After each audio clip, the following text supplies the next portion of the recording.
Que el Señor te les bendiga, hermanos. Vamos a la Biblia, por favor. Vamos a abrir nuestras Biblias en Segunda de Timoteo, capítulo 1, versículo 7. Y hemos titulado la meditación de esta tarde, Valientes del Evangelio. Valientes del Evangelio. Segunda de Timoteo, capítulo 1, versículo 7, por favor.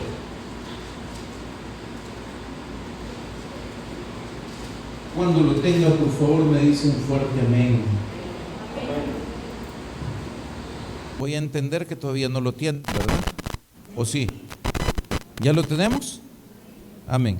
Muy bien, vamos a leer la palabra del Señor. Lo hacemos en el nombre del Padre, y del Hijo, y del Espíritu Santo. Dice la Biblia: porque no nos ha dado Dios espíritu de cobardía, sino de poder, de amor y de dominio propio.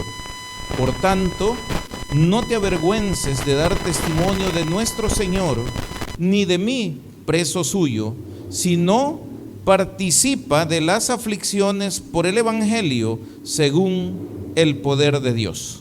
Leemos hasta ahí y oramos al Señor. Padre, te damos gracias, mi buen Dios, porque cada día, Señor, son nuevas tus misericordias. Te damos gracias porque nos bendices, nos ayudas, aún más allá de lo que nosotros merecemos. Queremos suplicarte, mi Dios, que hables a nuestros corazones y que seas tú quien nos guíe a toda verdad. Toma control de este mensaje, porque todo te lo pedimos en el nombre de Jesús. Amén y amén. Pueden sentarse, mis hermanos.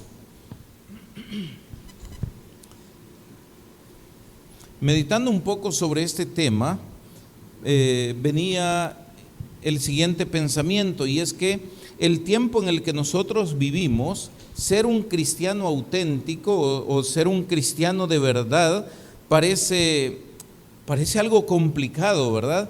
Y tiene que ser a través de la valentía que podemos nosotros realmente demostrar el cristianismo que profesamos, porque profesamos ser cristianos, ¿verdad? Profesamos con la boca, pero también hay que profesarlo con nuestras acciones. Y es justamente eso lo que vuelve en esta época un poquito complicado, el hecho de decir, yo soy un cristiano de verdad. ¿Y por qué lo decimos? Porque hay tantas situaciones del mundo en el que nosotros ahora vivimos que nos distraen del Evangelio, que nos apartan muchas veces de la voluntad de Dios, y aún sin darnos cuenta, a veces nos están llevando por un camino que pareciera paralelo al camino del Evangelio. ¿Y a qué me refiero con esto? A que queremos ir caminando por un camino en el que a nosotros nos gusta, en el que a nosotros nos agrada, y a la par queremos ir llevando el Evangelio. Lamentablemente a veces queremos llevar ese Evangelio solo desde la perspectiva de la salvación. ¿A qué me refiero con esto? Esos caminos paralelos son así. Por un lado, yo voy por el camino en el que a mí me gusta, hago las cosas que a mí me agradan, trato de vivir, por decir así, en plenitud mi humanidad, y solamente guardo del Evangelio la esperanza de salvación con la que Cristo nos ha llamado a ser cristianos. ¿Cuál es el problema de eso? El problema de eso es que nos convertimos en cristianos tibios, en cristianos que por un momento estamos con la expectativa de que Cristo venga, de que un día vamos a ir al cielo, pero no queremos en este mundo vivir conforme a lo que Dios manda. Y por eso le hemos titulado a esto Valientes del Evangelio. ¿Por qué? Porque los valientes del Evangelio son aquellos que no tienen dos caminos, que tienen un solo camino, y que en ese camino al que Dios nos ha llamado, nosotros vamos a caminar independientemente de si las situaciones que tengamos que vivir nos gustan o no nos gustan. Fíjese que cuando hablamos del Evangelio, a veces se nos olvidan algunas partes de él. Le voy a comentar brevemente algunas, porque no tengo aquí las citas para leérselas en este momento, pero dice la Biblia que aquella persona que pone la mano en el arado, pero luego vuelve a ver atrás, no es digno de él. ¿Estamos aquí, mi hermano? Entonces, está hablando de personas radicales en ese sentido. Está hablando de que está una persona, el que lleva el arado, tiene que estar dedicado a la tarea que está haciendo en ese momento, porque si no lo hace de esa manera, cualquier distracción hará que el trabajo no se realice de la forma correcta. Cualquiera, pues, que ame más a su padre, a su madre, a cualquier cosa, más que al Señor, dice la Biblia, no es digno de mí. ¿Estamos aquí? Entonces, la pregunta el día de hoy es, ¿cómo está nuestro corazón? Nuestro corazón está dividido en esos dos caminos que le mencionaba, o nuestro corazón está dedicado completamente a la gloria de Dios. Y esto marca grandes diferencias. ¿Por qué? Porque el que tiene un corazón dividido siempre va a tener un conflicto que no le va a dejar servirle correctamente a Dios. Siempre va a tener un obstáculo, siempre va a tener un pretexto para poderse alejar de las cosas de Dios, pero mantener la expectativa de la salvación al final de todo. Mi hermano, nosotros no podemos ser de dos formas de pensar. Tenemos que tener una sola manera de pensar, porque el hombre, dice la Biblia, de doble ánimo es inconstante en todos sus caminos. ¿Por qué? Porque al final se queda por un rato en un camino, se queda por el otro rato en el otro camino y va escogiendo, por decir así, los momentos en los que está en un lugar y los momentos en los que está en otro lugar. Le pongo un ejemplo. Hay personas que se mantienen en la iglesia, que se mantienen en la expectativa, por decir así, de servirle a Dios, de querer agradar a Dios, de querer hacer cosas para Dios. Pero lamentablemente vienen a veces otro tipo de situaciones, vienen fiestas, vienen invitaciones, vienen celebraciones de cualquier tipo, y estas personas parece que en ese momento hacen como una pausa y dicen, bueno, soy cristiano, las cosas de Dios aquí están, pero hoy me toca irme a divertir, ¿verdad? Pero hoy me toca ir y tomar un descanso porque ya demasiado de aquello. Después, cuando la fiesta pase, cuando yo haya satisfecho mis pasiones, mis deseos, mis necesidades terrenales en ese sentido, entonces volveré a la iglesia y como que nada ha pasado. Yo quiero decirle que sí ha pasado mucho en ese aspecto. ¿Por qué? Porque nuestra relación con Dios, cuando nosotros valoramos más otras cosas que a Dios mismo, hemos roto relaciones con Él. Nos hemos quedado desconectados, nos hemos vuelto amadores de los deleites más que de Dios, como lo dice la Biblia. Y eso, en un momento determinado, traerá consecuencias a nuestra vida. Así es que, mis hermanos, los valientes del Evangelio tienen que levantarse, tienen que caminar con una sola convicción, y es vivir en la verdad de Dios. Ya no escoger. Ayer hablábamos un poquito y poníamos la ilustración de la comida, ¿se acuerda? Estamos escogiendo a veces qué comer. Las cosas que no me gustan las voy apartando y solo me voy comiendo lo que me gusta. En la vida cristiana, lo comentamos el culto de ayer, hacemos a veces lo mismo. Vamos escogiendo las partes de la Biblia que a nosotros nos gustan, aquellas que hablan de prosperidad, aquellas que hablan de bendición, aquellas que hablan de la gracia, de la misericordia y de la bondad de Dios, pero muchas veces no queremos hablar de las responsabilidades que nosotros como cristianos tenemos delante de Dios.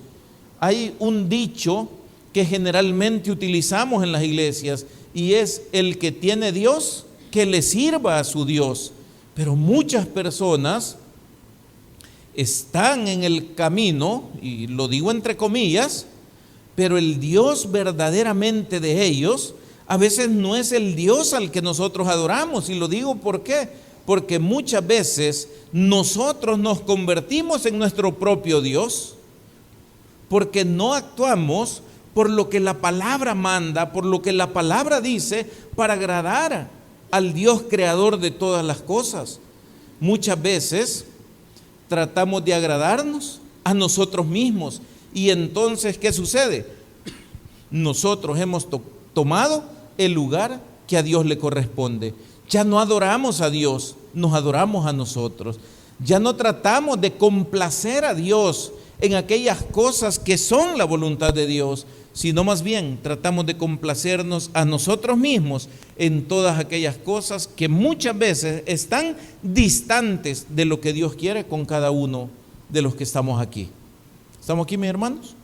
Entonces, ¿cuál es el punto del día de hoy? Es que nosotros queremos y necesitamos, creo yo, ser valientes en el Evangelio. Fíjense que el versículo que acabamos de leer, creo que todos lo conocemos, ¿verdad?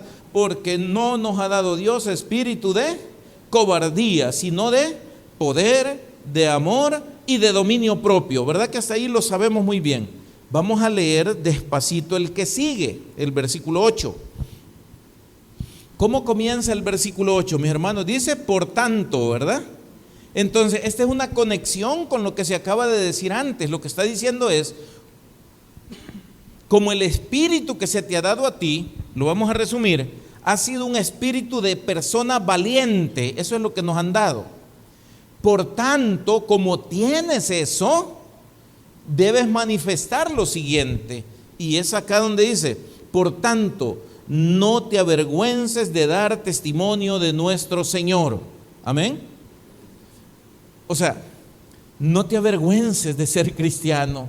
No te avergüences de contarle a la gente que vas a la iglesia, que recibiste a Cristo, que oras, que dependes de Dios, que le cantas a Dios, que te postras delante de Dios, que eres una persona que está intentando diariamente vivir bajo la voluntad y la verdad de Cristo. Y dice aquí, no te avergüences de dar testimonio.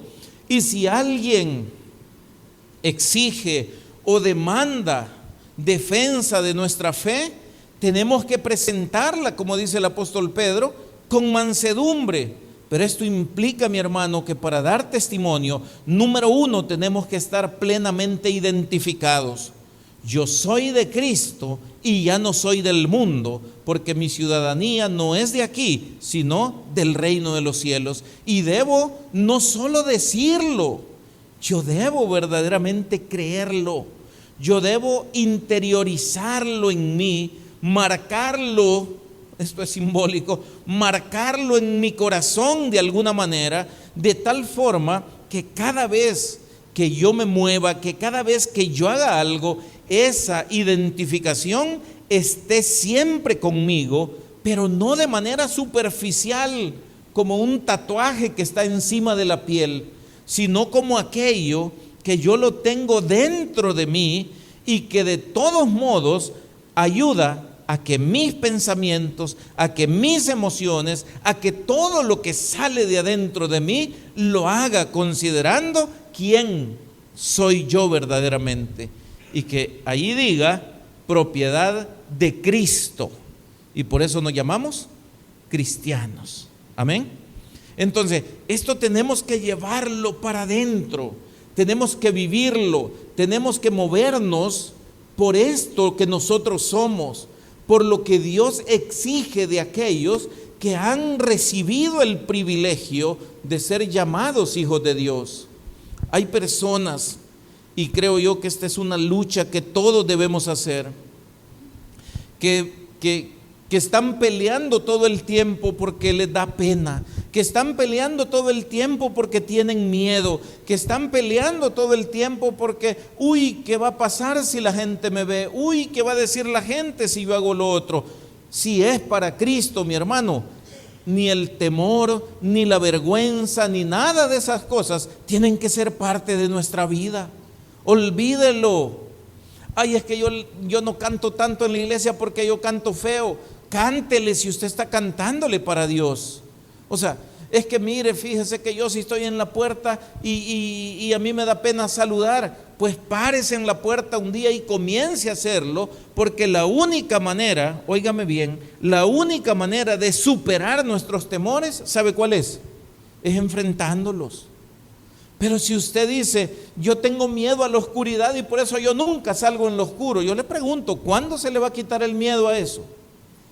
Cuando los que están aquí aprendieron a manejar, ¿cómo comenzaron? Al principio da miedo, al principio tiemblan las piernas, al principio uno siente que ya se va a ir a dar al otro lado, pero ¿qué es lo que sucede? Con la práctica, con el tiempo que estamos nosotros ahí intentándolo una y otra vez, ¿qué termina sucediendo? Termina sucediendo dos cosas. Número uno, aprendió, y número dos, ya no tiene miedo. ¿Estamos aquí? Entonces, hermano, no tenga miedo de decir quién es usted. Usted es un hijo de Dios aquí, espero yo, y en cualquier parte donde usted esté. Dice la Biblia entonces, por tanto, dice, no te avergüences de dar testimonio de nuestro Señor, ni de mí, preso suyo. Pablo dice esto porque él en ese momento estaba preso allá en Filipos, ¿verdad? Y desde allá estaba escribiendo esta carta a Timoteo. Entonces le dice, no, que no te dé pena, sino más bien, oiga lo que dice, sino participa de las aflicciones por el evangelio, según el poder de Dios. Lo que le quiero decir con esto es lo siguiente, aparte de todo lo que ya hablamos. El evangelio es para los valientes porque en el camino del evangelio van a haber aflicciones. ¿Cuántos sabían esto? En el mundo, como decía Jesús, en el mundo tendréis aflicción. Y es lo que está diciendo Pablo aquí. Pero ¿qué es lo que está diciendo? Pero confiad. ¿Por qué? Porque yo he vencido al mundo. Entonces, ¿a un cristiano le pasan cosas desagradables en la vida? Pues sí. ¿Un cristiano puede tener muchas dificultades? Pues sí, puede tener muchas dificultades. Puede tener batallas que alguna vez va a perder, mi hermano. Puede ser que hayan situaciones donde usted se sienta fracasado en lo que intenta hacer, pero sentirse fracasado por un momento quizás no es malo. Pero pensar que yo me voy a quedar en esa posición, en esa postura, eso sí es malo. ¿Sabe por qué?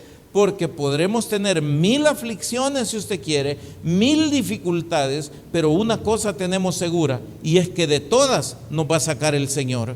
Pero ¿esto qué requiere? Requiere valentía, requiere que nosotros el día de hoy podamos analizar un poco más quizás la manera en la que nosotros hoy estamos viviendo. El mundo en el que nosotros vivimos, hermano, los cristianos no podemos vivir como si estuviéramos dormidos. ¿Qué sucede cuando estamos durmiendo, mi hermano? ¿No es cierto que pasan cosas de las que usted no se da cuenta? No por haberse dormido, alguna vez le robaron algo quizás. Cuando usted vino a abrir los ojos y a decir, ya no está, ya se lo llevaron, y usted dice, pero ¿y qué pasó? El tiempo está malo. No, usted se durmió. ¿Estamos aquí? Dice la Biblia que los valientes del evangelio deben velar y ser sobrios. ¿Estamos aquí? Velar significa que no se duerma, y ser sobrio significa que deje de vivir de ilusiones y comience a vivir la verdad de Dios en su vida. ¿Por qué? Porque de ilusiones, le cuento, nadie vive. Pero de la verdad de Dios no solo vivimos, sino que tenemos vida eterna. Entonces necesitamos nosotros ir adelante en este tipo de cosas y que no nos dé pena. Mi hermano, el evangelio de Jesús, el evangelio de Jesucristo, dice la Biblia, es poder de Dios para salvación a todo aquel que cree. ¿Estamos aquí? ¿Qué es el evangelio? Poder de Dios. ¿Qué nos han dado a nosotros? Un espíritu de poder. ¿Qué dice la Biblia cuando viniera el Espíritu Santo? Pero recibiréis poder. ¿Cuántas veces le estoy diciendo que usted y yo hemos recibido poder de Dios? Que nosotros tenemos capacidad, que nosotros nos limitamos porque nosotros queremos limitarnos. Una limitación, nuestros temores, nuestros miedos. Y la otra limitación es ese camino paralelo que muchas veces queremos vivir. No se puede servir a dos señores. No se puede caminar por el camino del Evangelio y paralelamente querer caminar por el camino del mundo. ¿Estamos aquí? Porque usted terminará en un momento determinado o sirviendo a uno y menospreciando al otro, o sirviendo al otro y al revés. ¿Estamos aquí? Entonces, queremos ver valientes, queremos ver gente comprometida. Cuesta el día de hoy, y es cierto, cuesta, pero mi hermano, es necesario. Queremos ver días mejores, queremos ver la gloria de Dios, queremos ver la manera en que Dios salva a más personas, quizás familiares nuestros. Queremos ver la manera en que Dios obra más milagros en nuestra vida. Yo no sé si el día de hoy usted necesita todavía un milagro o si ya no necesita nada. Pero si usted y yo estamos necesitando un milagro, le voy a decir algo: sea radical por el Evangelio, camine por el único camino que existe, que es Cristo, y deje que Dios obre en usted. Pero si no lo hacemos de esa manera, usted y yo podemos estar la vida entera con la expectativa de recibir el milagro y el milagro no va a llegar. Podemos caminar mucho o trabajar mucho y cosechar muy poco. ¿Por qué? Porque no hay una decisión concreta, porque no hay una convicción clara, porque nuestra identidad dice medio salvo, medio mundo, y eso no existe en la Biblia. ¿Sabe usted que la Biblia es tajante en este tipo de cosas? Y estas son las situaciones que se nos olvidan. ¿Qué decía Jesús? El que no es conmigo, ¿cómo decía? Es medio mío. ¿Ah? No, ¿verdad? El que no es conmigo, en contra de mí es o está. ¿Estamos aquí? ¿Cuántos son de Cristo aquí? No le dé pena. Y donde sea que tenga que mostrar que usted es cristiano, hágalo. Ay, pero es que la gente, que no le importe la gente. Esto no es de la gente, esto es suyo. Esto no es de la opinión pública. Amén. Esto no es de la opinión pública, esto es de la condición interna particular de cada uno de nosotros. Óigame, a veces decimos: hermano, vamos a tal parte, vamos a servirle a Dios, vamos a ir a hacer esto, vamos a ir a hacer aquello. Y muchas veces nosotros decimos: ay, pero es que no. ¿Ok? ¿Por qué? Porque nuestras convicciones muchas veces no son tan fuertes como deberían.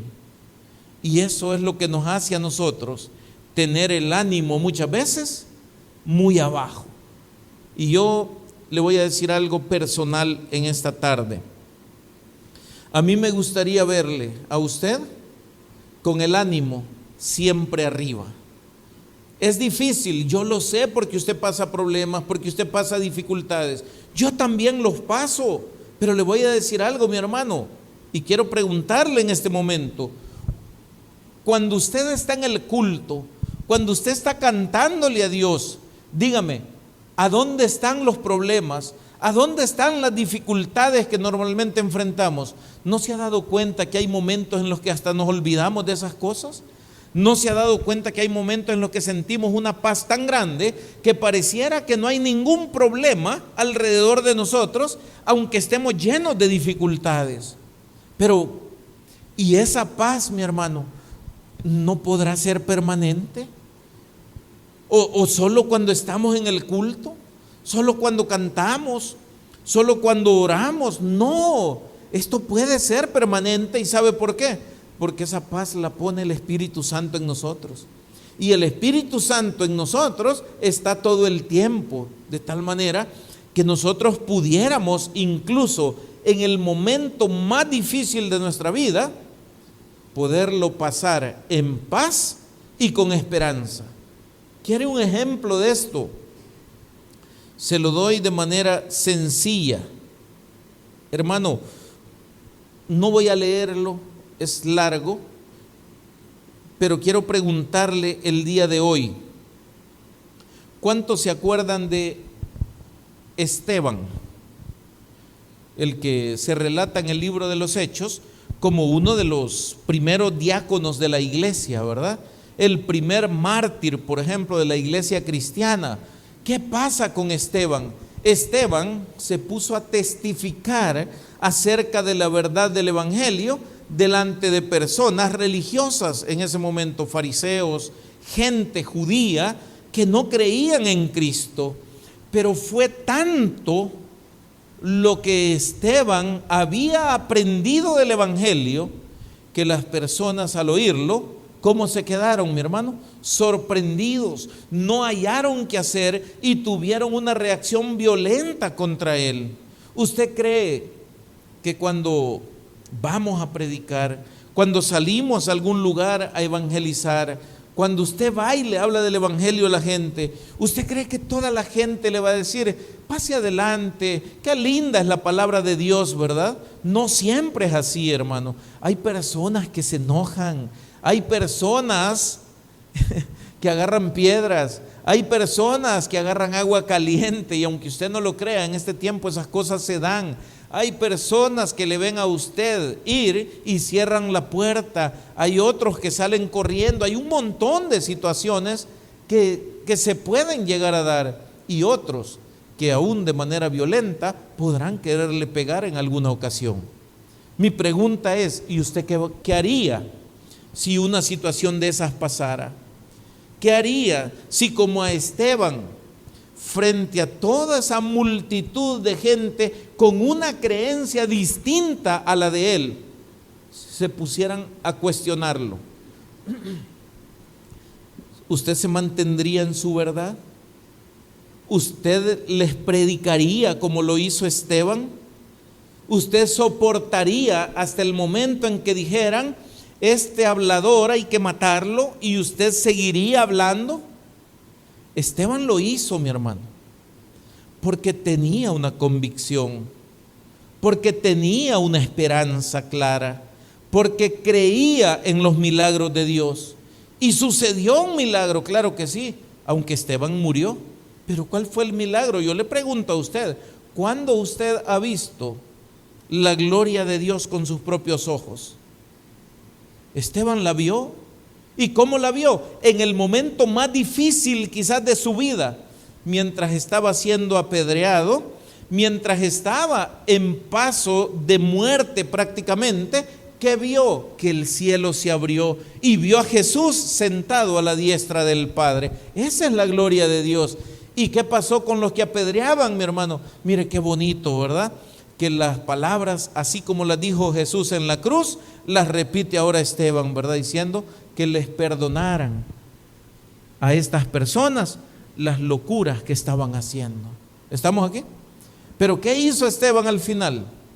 Testificó, no se avergonzó, no se llenó de temor, vio la gloria de Dios y posteriormente se fue a la presencia de Dios sin haber visto aquella situación como una cosa pero tan drástica o tan cruel como quizás nosotros la podríamos ver el día de hoy. Aún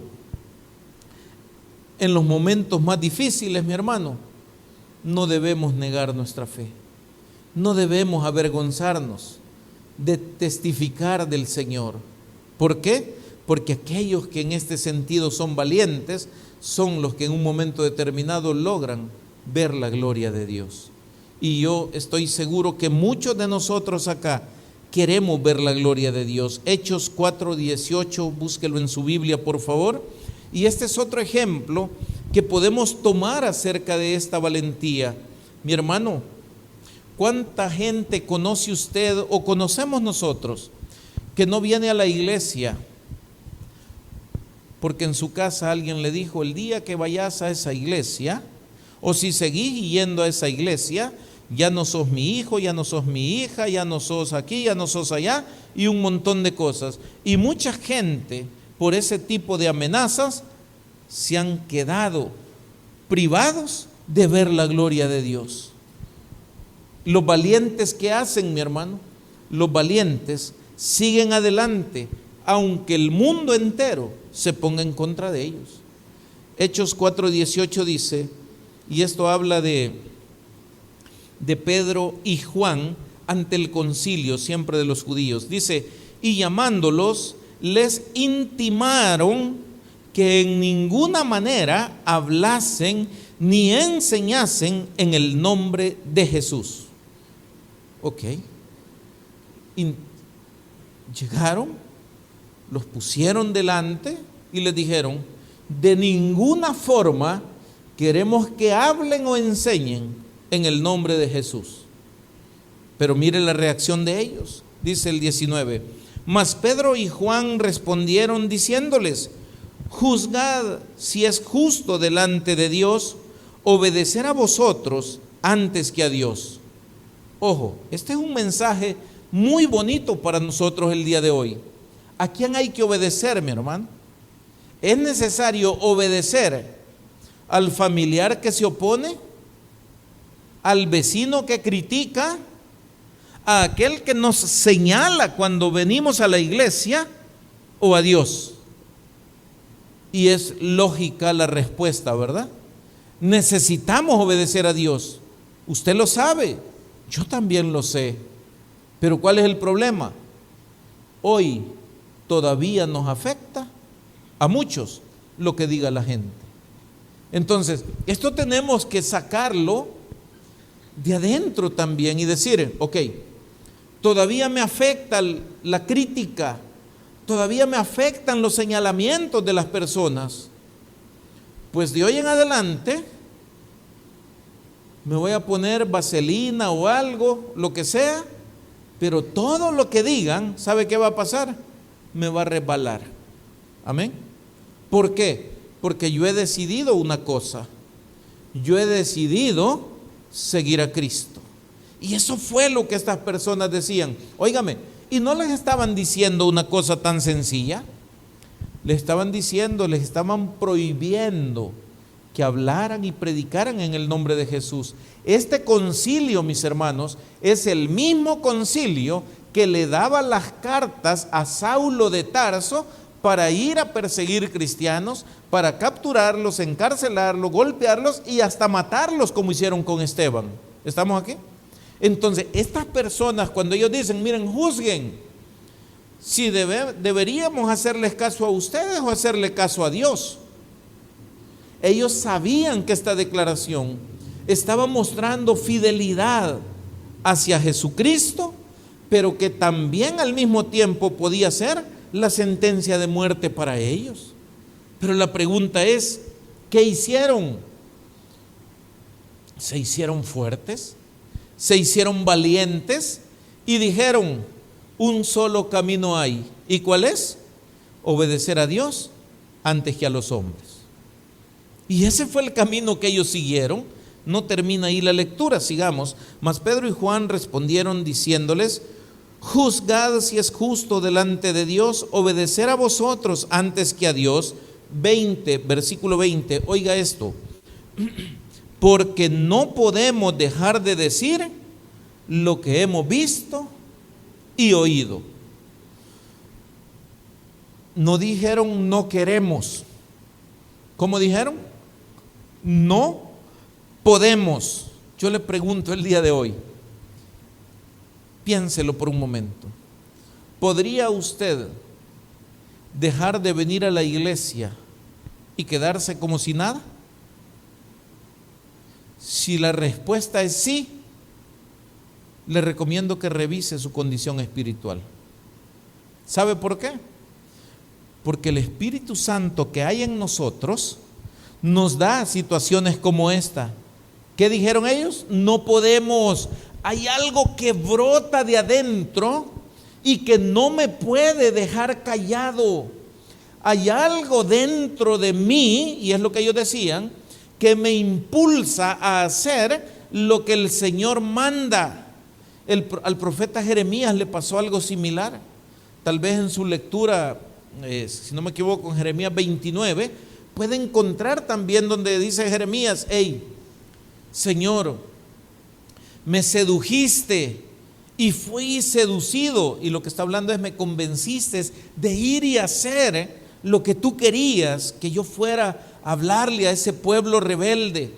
Pero ahora, dice Jeremías, como no veo resultado, yo he dicho que no volveré a hablar en tu nombre. Oiga lo que decía Jeremías.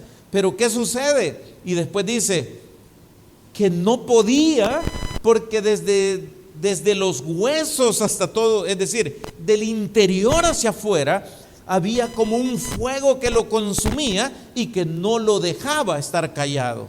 ¿Estamos aquí? Entonces, eso mismo prácticamente están diciendo estos con otras palabras. ¿Qué están diciendo ellos? Es que no podemos quedarnos callados. Amén. Ayer platicaba con alguien y hablábamos de algunas gentes que alguna vez estuvieron en una iglesia, que alguna vez cantaron en la iglesia, fueron parte de una iglesia, pero que ya hoy no son parte de ninguna iglesia. Y yo le hacía esta pregunta y le decía: ¿usted cree que esas personas que estuvieron en una iglesia y que han pasado tantos años y tanto tiempo y nunca más volvieron a sentir el deseo de estar en la iglesia otra vez, usted cree que son salvas? Y yo le dejo a usted la misma pregunta el día de hoy, porque aquí estamos viendo ahora dos situaciones. Vemos a Jeremías y podemos ir a ver al profeta Isaías y podemos ver a todos los personajes bíblicos que tienen ese deseo, que tienen esa convicción. Y cuando hablo de deseo, no estoy diciendo es que a mí me gusta, no, es aquella situación que a mí me impulsa a hacer lo que tengo que hacer, aunque no tenga ganas de hacerlo. ¿Estamos aquí? Ese es el punto de esto. Es que yo no quisiera, pero voy porque tengo que ir. Pero no es una cuestión de solo tengo que ir, sino que si me quedo, siento que no estoy bien. Si no lo hago, siento que fallé.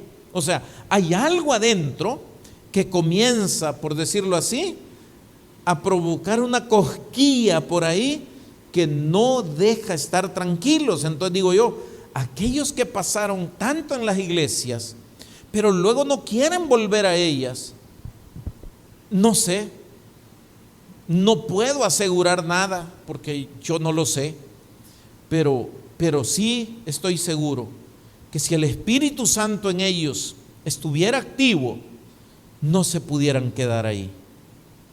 Volverían, no digo aquí, a algún lado, a buscar hacer la voluntad de Dios, a buscar otra vez estar en comunión, a tratar de alguna manera de ser útil para los planes del Señor. Pero cuando eso no existe en nosotros, creo yo que estamos o demasiado fríos o realmente el Espíritu Santo se apagó. Y en el peor de los casos, el Espíritu Santo no está ahí. Y eso sería trágico. ¿Estamos aquí, mi hermano? Entonces, ¿qué hacemos al final de todo esto? El Evangelio en este tiempo requiere de personas, ¿qué dijimos? Valientes. De los que se levantan, aunque ya casi no puedan más. A los que se agarran de aquellas promesas de Dios, donde dice la Biblia: yo soy Jehová tu Dios, que te esfuerzo. Aquellos que toman las promesas del Señor, cuando Él dice que Él nos ayudará, que Él nos dará fuerza donde ya no hay, que Él abrirá camino en el desierto, camino en la soledad, donde sea, pero que usted va a poder continuar, por supuesto, de la mano con Él. Hermano, ¿cuántos planes, cuántos proyectos tendríamos que desarrollar juntos ¿Cuánto podemos agradar a Dios si dedicamos tiempo para ser valientes? Si dejamos la comodidad y decimos, ahora quiero ir un paso más adelante. Si decimos, yo quiero ganar un alma para Cristo, y nos levantáramos. Y no le estoy diciendo venga hacia el evangelismo, ahorita no le estoy diciendo eso, aunque debería.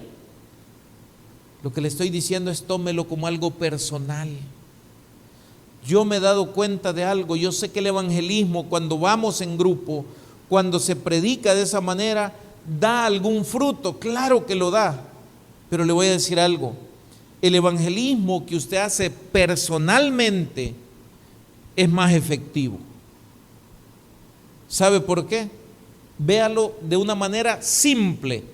Trabaje usted orando y evangelizando a alguien por un tiempo y luego invítelo a la iglesia. Y si cada uno de los que estamos aquí logramos traer una persona, mire alrededor suyo y pregúntese cuántas sillas vacías hubieran el día de hoy.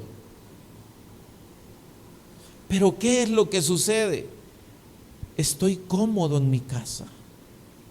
Estoy cómodo en mi camino alternativo a la par del evangelio.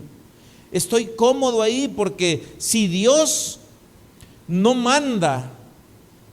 manda pasar por el desierto, todo va bien. Si lo difícil es cuando estamos en el desierto, ¿verdad, hermano? Si lo difícil es cuando usted dice tengo sed pero no hay agua. Si lo difícil es cuando usted dice tengo hambre pero no hay que comer. Lo difícil es cuando usted dice fui al médico y dice el médico que no tengo medicina para mi enfermedad. Pero mi pregunta es, para los valientes que están hoy aquí, ¿es necesario esperar llegar hasta allí? ¿Es necesario esperar a que brote de nuestro corazón aquella valentía, pero como que forzada? O sea, soy valiente, busco a Dios, trato ahora de servirle hasta de cabeza si quiero, pero ¿por qué? Porque ya no tengo para dónde más. ¿Por qué? Si podemos servirle hoy, si podemos servirle ahorita que no hemos llegado al desierto todavía, que no estamos aguantando hambre, que no estamos aguantando sed, ¿por qué no ser agradecidos hoy? ¿Por qué no reconocer, mi hermano, que el simple hecho de podernos congregar, de poder estar aquí juntos, es una bendición de Dios?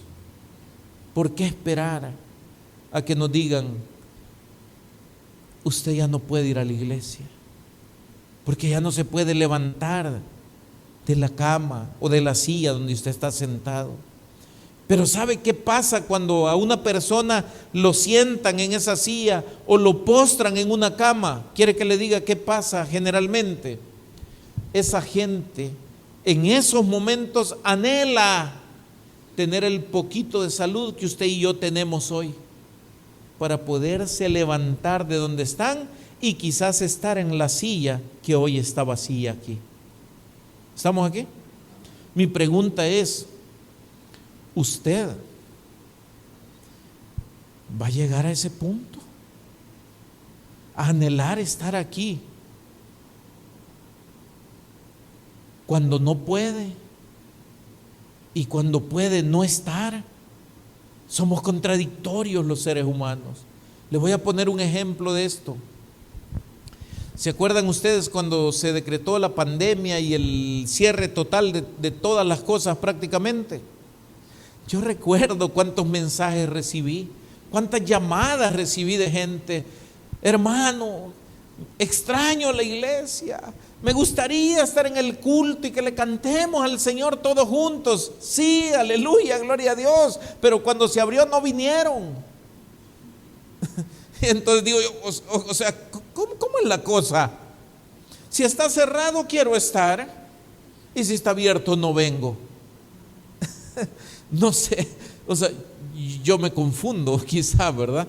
Pero qué duro fue de verdad ese tiempo. Usted no se imagina lo que costó. Por ejemplo, en el tabernáculo de Ilopango, cuando de repente, pastor, ¿está por aquí? Sí. ¿Puede salir de su casa? Sí, aquí estoy cerca, ¿ok? Véngase, hay que predicar hoy en la noche. Vamos a predicar, ¿por qué? Porque se transmitía en vivo a través de las redes sociales. Pero hermano, viera qué bonito es estar aquí donde yo estoy en este momento y verle su cara ahí donde usted está. Pero en ese momento, ¿sabe qué tenía que ver? Tenía que ver la cámara que estaba enfrente mío.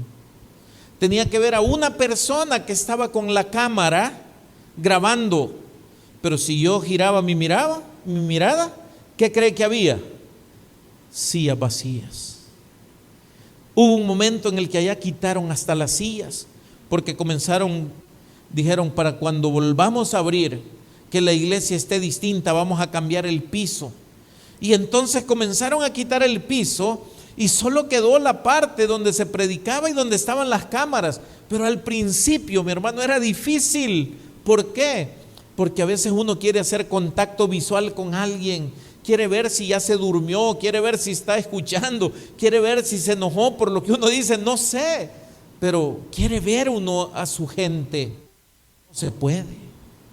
¿Estamos aquí? Entonces, los valientes estuvieron en línea, están cuando hay apertura y estarán siempre. Pero hay otros que lamentablemente no quieren dar el paso y convertirse en esas personas valientes que son capaces de adorar y de glorificar a Dios en todo tiempo. ¿Por qué le hablo esto en esta tarde, mi hermano? Porque yo insisto desde hace mucho tiempo, y quizás no voy a dejar de hacerlo, insisto que nosotros tenemos un potencial muy grande que deberíamos comenzar a utilizar. Que no podemos vivir estancados en la comodidad a la que hemos llegado hoy, que tenemos que ir todavía un poquito más arriba. Y la única manera, óigame, porque yo no le puedo obligar a usted, yo no voy a obligar a nadie. La única manera que a mí me queda es hacer conciencia en cada uno de ustedes de quiénes somos, del privilegio que significa ser lo que somos y de lo que Dios espera, no porque lo necesite, sino porque Él es digno, lo que Él espera de cada uno de nosotros. ¿Qué espera Dios, mi hermano? Si Dios entregó a su propio Hijo por nosotros, ¿qué cree que Dios espera hoy de usted y de mí? ¿Qué espera? ¿Comodidad? Gente que aparece de vez en cuando, que espera la crisis para adorar de verdad. Yo he visto gente llorando en una oración. Yo he visto gente que tal vez usted le dice póngase de pie y lo que hace es tirarse arrodillado al piso porque está quebrantado. Yo los he visto. Pero ¿cuándo, mi hermano?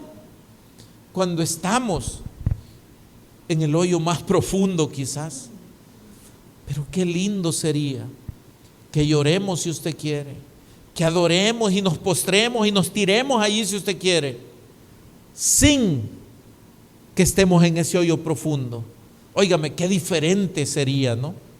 Eso es como cuando usted busca a alguien y dice, busco a fulano. ¿Y por qué busca usted a fulano? Porque necesito tal cosa y él me puede ayudar. Pero a ese fulano usted no lo vuelve a ver, sino ¿hasta cuándo? Hasta que vuelve a tener otra necesidad. A veces así queremos actuar con Dios.